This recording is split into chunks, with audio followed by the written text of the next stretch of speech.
qu'est-ce qui vous surprend le plus dans cette vague, dans cette canicule inédite? Sébastien.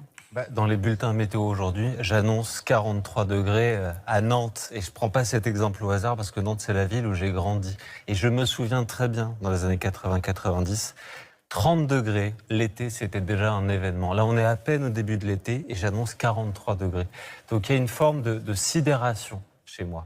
Sidération, vraiment? Et j'imagine aussi celle des téléspectateurs qui ont connu, il y a 20, il y a 30 ans, des niveaux de température et qui se disent « mais c'est pas vrai, le climat que moi j'ai connu, mes enfants ne le connaîtront donc jamais ». C'est un peu ça, moi, qui me surprend. Et ce qui est éprouvant aussi, évidemment, ce sont les nuits. Vous dites, vous dormez mal. Ouais, 2-3 heures la nuit dernière, et je suis loin d'être le seul dans ce cas-là, j'imagine. On essaye de faire comme on peut. C'est vraiment le retour du système D, de la débrouille, les fenêtres ouvertes, mais il y a les moustiques, il y a le bruit de la circulation.